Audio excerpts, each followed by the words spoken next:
Nah teman-teman, sekarang kita ada di The Javasche Bank. Keberadaan The Javasche Bank di Surabaya tidak lepas dari Grootboom atau kantor pabean yang menjadikan Surabaya sebagai pusat ekspor terbesar di Hindia Belanda pada abad ke-19. Cabang Surabaya ini dibuka pada 14 September 1829 sebagai respon atas meningkatnya peredaran uang di Jawa Timur akibat sistem tanam paksa atau kultur stelsel. Pada fase ini, bank berfungsi sebagai otoritas yang mengatur sirkulasi koin perak dan uang kertas pemerintah.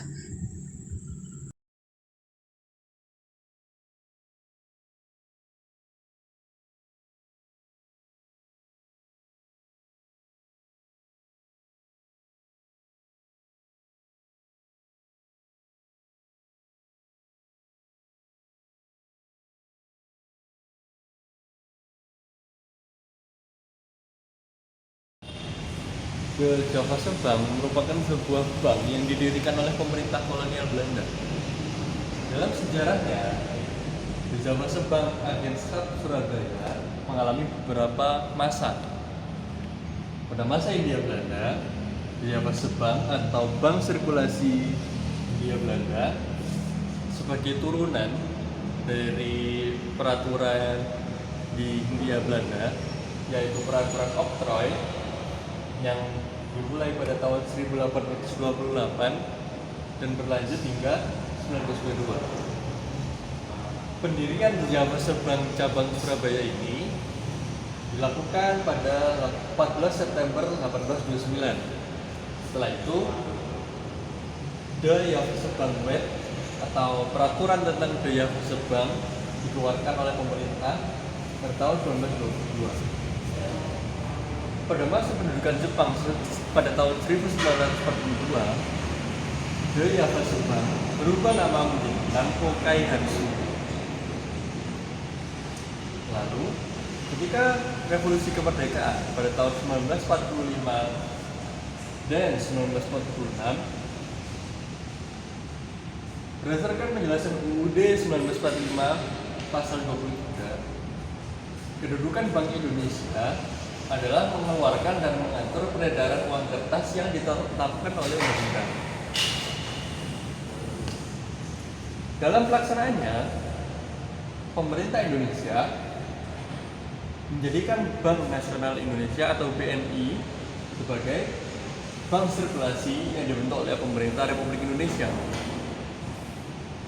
Namun, ketika Netherlands Indië Civil Administration atau NICA datang, beberapa wilayah di Indonesia seperti yang kita tahu terbagi menjadi dua. Pada tahun 1940, tepatnya pada tanggal 22 Mei, The Javasche Bank cabang Surabaya dibuka kembali oleh NICA. Setelah perjanjian Gajah Mada, tepatnya pada tahun 1949, Republik Indonesia Serikat didirikan. Konferensi Gajah Mada ini memutuskan beberapa hal, seperti Republik Indonesia Serikat dan The Javasche Bank menjadi bank sirkulasi di Republik Indonesia Serikat menggantikan BNI. Pada masa peralihan menjadi NKRI, The Javasche Bank menjadi bank sirkulasi tetapi dengan kepemilikan saham oleh Belanda. Pada tahun 1951, The Javasche Bank kemudian dinasionalisasi melalui pembelian saham oleh pemerintah. Kemudian pemerintah Indonesia melakukan pembelian saham, lalu dilanjutkan oleh Undang-Undang Nomor 11 1953 yang menggantikan The Javasche Bank dan menetapkan The Javasche Bank sebagai bank sentral yang awalnya bank sirkulasi. Karena nasionalisasi, The Javasche Bank cabang Surabaya kemudian berubah menjadi kantor cabang Bank Indonesia Surabaya. Nah, tadi kita sudah dengarkan penjelasan singkat tentang sejarah The Javasche Bank Indonesia. Sekarang aku mau ke sini. para presiden di Javash Bank dari tahun ke tahun. Ini ada yang dari tahun 1828 sampai tahun 1906. Terus di sebelah sini ada yang dari tahun 1906 sampai 1953. Dan di sebelah sini beralih dari menjadi gubernur Bank Indonesia dari tahun 1953 sampai tahun 1998. Kemudian sebelah sini dari tahun 1998 sampai tahun 2018 hingga sekarang nih teman-teman. Kemudian kita juga bisa diinformasikan tentang perubahan logo dari Javash Bank Indonesia menjadi Bank Indonesia. Ini dari tahun 1870 sampai 1948 logonya masih logo dari Javash Bank. Kemudian dari tahun 1950 sampai sekarang Bank Indonesia. Begitu teman-teman tentang logonya. Teman-teman, kali ini kita berada di kasir di Javash Bank Tempo Dulu atau biasa kita sebut loket. Di sini terjadi transaksi keuangan antara nasabah dengan pihak bank, di mana nasabah kan mengantri di sini, sehingga mereka akan melakukan transaksi yang akan dibantu oleh customer service atau teller di bagian sisi lain. Dan ya, bank Javash Bank sudah menjadi bank yang ramai memang pada saat itu dan sering digunakan baik oleh masyarakat umum maupun oleh pejabat-pejabat di India. Dan kita bisa lihat di sini ada beberapa unit dari kasir dan semuanya masih utuh dan masih memiliki nilai-nilai historis dan sangat estetik. Selama masa konservasi, untungnya beberapa koleksi ini masih sempat diselamatkan ya, dan akhirnya menjadi bahan koleksi. Nah, di sini kita melihat ada beberapa koleksi uang. Ini tidak semua asli ya teman-teman, ada replika atau bahkan mungkin semuanya replika ya. Bahwa ada uang 100 rupiah yang sempat diproduksi oleh Bank Indonesia. Lalu ada buku dan juga ada piagam dan ada replika emas. Ini berat teman-teman. Kalau kalian pegang seperti ini, 13,5 kilo ini bukan sekedar angka, ini nyata, berat sekali. Lalu di sini ada sebuah, ini apa ya namanya ya? Ini lebih ke kayaknya ini adalah ubin ya. Seperti itu. Di sini ada emas lagi yang banyak emas teman-teman di sini. Ada 1, ada 2 yang tadi kita lihat dan itu ada 3. Di sini ada koleksi uang lagi teman-teman dan dari berbagai macam ukuran, ini besar sekali. Lalu ini ada jam. Ini ya seperti jam sepertinya ya, dan ada botol termos dan ada buku tentang konservasi gedung Bank Indonesia. Di sini ada materai, kupon ya, kupon obligasi sama teman-teman, bukan materai. Lalu ada kertas pinjaman yang ditandatangani dan juga ada replika dari uang yang digunting, kebijakan gunting dari Syarifuddin. Pada tahun 1973, gedung Javash Bank ini sempat mengalami kerusakan karena ditinggalkan. Nah, kerusakan ini terjadi karena berbagai macam sebab ya, mulai dari karena tidak pernah diurus selama beberapa tahun, terus juga karena lembab sehingga banyak sekali lumut, kuman yang pada akhirnya merusak struktur bangunan itu sendiri. Nah, salah satu kerusakan yang paling fatal setelah diamati secara forensik itu terdapat di lantai dasar yang terendam air.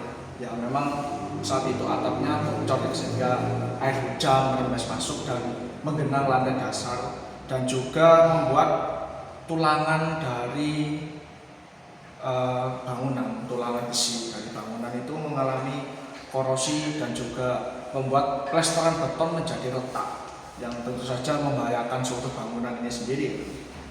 Sehingga pada tahun 2012 nantinya Bank Indonesia melakukan konservasi atau restorasi dengan konsep adaptif reus yang melibatkan pembersihan kerak hitam pada fasad batu alam melalui metode sandblasting dan pemurnian ubin asli yang sempat tertutup semen. Nah, kenapa menggunakan metode tersebut? Itu karena Bank Indonesia ingin menjaga nilai-nilai estetika dan historis dari di Java Sebang agar tidak hilang. Nah, dan manfaat dari di Java Sebang yaitu sebagai di Surabaya itu merupakan salah satu cabang yang penting untuk sirkulasi keuangan yang ada di Jawa Timur. Jadi di Java Sebang Surabaya ini bertujuan untuk sirkulasi keuangan dan juga ekonomi yang ada di daerah Jawa Timur nih teman-teman. Kemudian manfaat keberadaan di Java Sebang di Surabaya sendiri itu dapat dilihat dari berbagai aspek nih teman-teman, seperti mempermudah pengendalian ekonomi, memperlancar arus pembayaran, termasuk dalam ekspor dan impor juga nih teman-teman yang ada di Jawa Timur.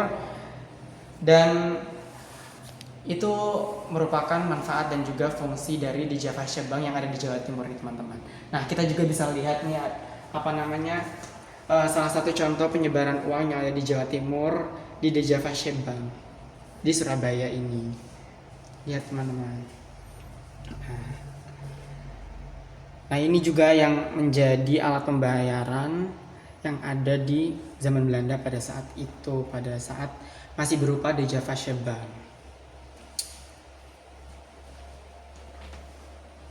Sekarang nih teman-teman, kita udah ada di ruang koleksi uang money collection room. Jadi di ruangan ini itu menjelaskan sejarah keuangan yang ada di Nusantara, dari uang gogok dari kerajaan Majapahit. Sekitar sini tuh ada contoh-contohnya nih uang gogok.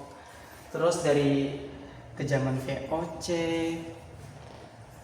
dia zaman kerajaan, terus zaman VOC datang ke Indonesia. Nah, terus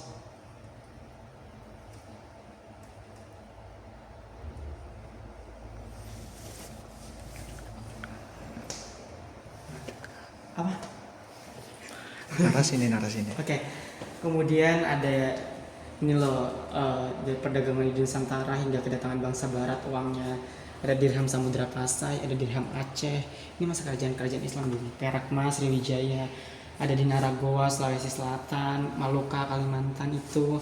Terus ada Gobok Banten nih teman-teman. Terus ada juga ini. Nah, ini zaman pas masa di Java Sebang ya teman-teman. Iya kan? Ini masa di Java Sebang, uang-uangnya. Nah, kemudian ini ada yang di Bank Indonesia sebagai satu-satunya pencetak dan pengedar uang pada zaman itu setelah di Java Sebang. Ini contohnya. Ini uang-uang zaman dulunya Indonesia masih berupa ada sen, 1 sen kayak gini. Terus ada yang kayak gini. Dulu masih ada 1 rupiah guys. Sekarang udah nggak ada ya. Terus ada yang kayak gini. 25 rupiah juga masih ada. 50 rupiah. 1000 rupiah dulu masih kayak gini guys. 1000 rupiah. Ya kan?